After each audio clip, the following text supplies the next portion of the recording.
मुअज़्ज़ज़ नाज़रीन अस्सलाम वालेकुम। आज की वीडियो का मौजू है मुगलिया हुकूमत और अंग्रेज़ों की एआरियाँ। आपसे गुजारिश है कि वीडियो को एंड तक मुकम्मल ज़रूर देखिएगा। अगर तारीख़ का मुतालिया किया जाए तो ये बात वाज़ेह होती है कि मुग़ल बादशाहों पर सबसे बड़ा इल्ज़ाम ये लगाया जाता है कि उन्होंने हिंदुस्तान की तमाम गैर मुस्लिम ताकतों को कुचल कर रख दिया और तकरीबन तमाम गैर मुस्लिम खुद मुख्तार हुकूमतों को मिटा डाला।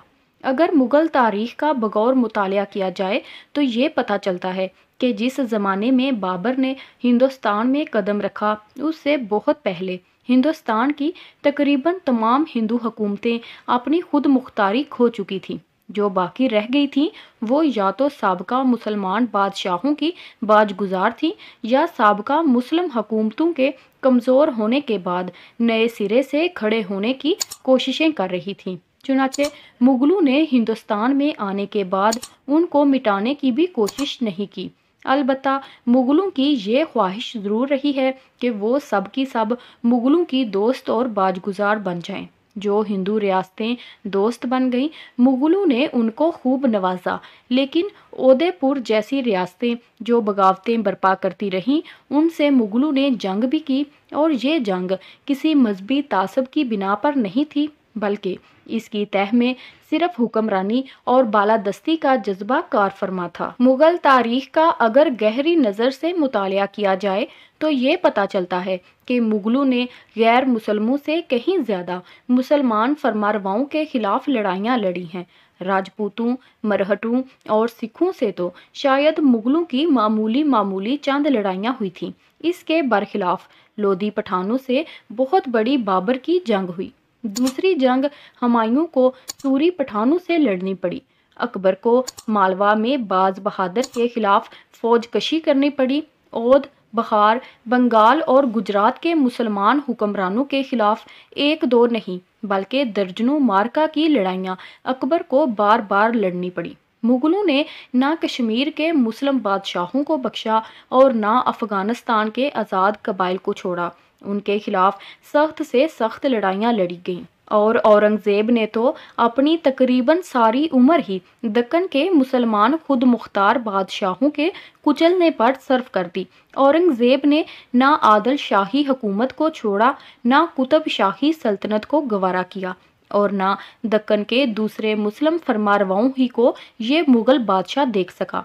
उसने ज़िंदगी के 26 साल दक्कन के मुसलमान बादशाहों को ख़त्म करने पर सर्फ कर दिए। अब सवाल ये पैदा होता है कि अगर मुगलों ने गैर मुसलमों से चंद लड़ाइयाँ महज तासब की बिना पर लड़ी थीं, तो मुसलमान हुक्मरानों से ये सैकड़ों लड़ाइयाँ आखिर उन्होंने किस मकसद के लिए लड़ी? क्या ये भी किसी मजहबी तासब की बिना पर लड़ी गई थीं? सच तो ये है कि मुगलों का मजहबी तासब से दूर दूर तक भी कोई वास्ता ना था, लेकिन वो मुल्कगीरी का बेपनाह जज्बा ज़रूर रखते थे और इसी जज्बे के मतहत ये तमाम लड़ाइयाँ लड़ी गईं। किस कदर अजीब बात है कि हिंदू राजे मुगलिया हुकूमत के खिलाफ मिलकर बगावत कर दें तो कोई जुर्म नहीं, लेकिन उन बगावतों को दबाने के लिए अगर मुग़ल फ़ौजें भेजी जाती तो मुग़लों पर हिंदू कशी का इल्ज़ाम लगा दिया जाता। इसी तरह सेवाजी और उसके जानशीन अगर मुग़लों के इलाकों को ताराज करके रख दें तो कोई बात नहीं, लेकिन जब मरहटों को गैर आइनी सरगर्मियों से बाज रखने के लिए जसूनत सिंह और जय सिंह को मुतय्यन किया जाता है तो इस मामले को भी हिंदू दुश्मनी करार दे दिया जाता है। क्या दुनिया की कोई भी जिम्मेदार और मजबूत हुकूमत अपने मातहत राजाओं की या रियाया की इस नौयत की बागियाना सरगर्मियों को बर्दाश्त कर सकती है? अगर उसे बर्दाश्त नहीं किया जा सकता तो फिर मुगलों ने अगर इस नौयत की बगावतों और शोरशों को दबाने के लिए कदम उठाया तो इस खालस जंगी और सियासी मामले को ख्वाह मजहबी रंग दे देना क्या खुली बददियानती नहीं? मुग़ल बादशाहों को बेबुनियाद वाक़यात के ज़रिए जहाँ मुतअस्सिब मोरखों ने बदनाम किया, वहीं हिंदू राजाओं के दरबारी भाटों ने भी उनकी रुसवाई में हिस्सा लिया है। इन भाटों का काम ही यही था कि वो मुसलमान बादशाहों को जालिम और जाबर ज़ाहिर करें और हिंदू राजाओं को धर्मात्मा साबित करते हुए उनकी शान में कसीदे पढ़ें। اسی تاریخ پر بہت سے ظالم یک طرفہ فیصلہ دیتے ہوئے مغلوں کو ظالم قرار دے دیتے ہیں۔ اس بات میں کوئی شک نہیں کہ ان کی حالت یہ تھی کہ ملک گیری کے جذبے کے زیر اثر غیروں کا تو ذکر ہی کیا، اپنے بھائیوں، بیٹوں اور قریبی رشتہ داروں کا بھی سر قلم کرنے کے لیے تیار ہو جاتے تھے۔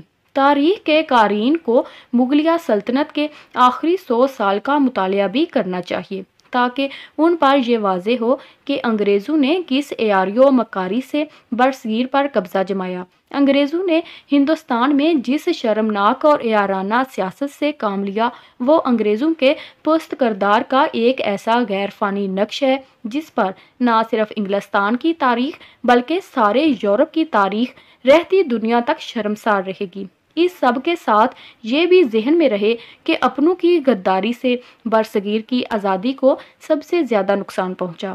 اس بات میں کوئی شک نہیں کہ اگر ہندوستانی غداران وطن نے قدم قدم پر انگریزوں کے بازو مضبوط نہ کیے ہوتے اور خانہ جنگیوں میں مبتلا ہونے کے بعد خود ہی ہندوستانیوں نے اپنی طاقت کو ختم نہ کر لیا ہوتا تو ایک کلائیو تو کیا 1000 کلائیو بھی ہندوستان میں برطانوی حکومت کی داغ بیل نہیں ڈال سکتے تھے۔ اب جب برصغیر انگریزوں کی غلامی سے آزاد ہو چکا ہے اور اس بات کو پون صدی سے زائد کا عرصہ گزر چکا ہے اور جہاں 2 خود مختار حکومتیں بن چکی ہیں، ہمارے لیڈروں اور عوام کو انگریزوں کی ان تاریخی عیاریوں کی حقیقت کو جاننا چاہیے اور سوچنا چاہیے کہ ہماری آپس کی خانہ جنگی اور غیروں کے ہاتھوں میں کٹ پتلی بن جانے کی غلط پالیسی کیسے خطرناک نتائج پیدا کر سکتی ہے۔ پاکستان کو نقصان پہنچانے کے لیے بیرونی طاقتیں برابر چالیں چل رہی ہیں۔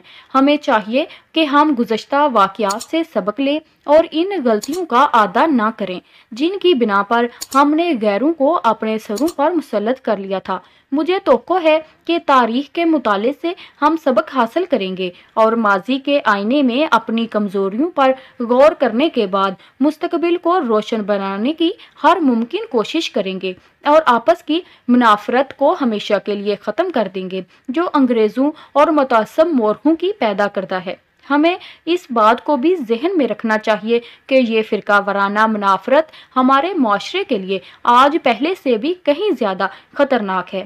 ویڈیو پسند آئی ہے تو لائک کر دیں اور اگر چینل پر پہلی بار آئے ہیں تو جلدی سے چینل کو سبسکرائب کر دیں اور ساتھ میں دیے گئے بیل آئیکن کے بٹن کو ضرور دبائیے گا تاکہ میری آنے والی ہر نئی ویڈیو، ہر نئی اپڈیٹ کا نوٹیفیکیشن سب سے پہلے آپ کو ملے۔ اور ویڈیو کے بارے میں کمنٹ سیکشن میں اپنی رائے کا اظہار ضرور دیں۔ شکریہ۔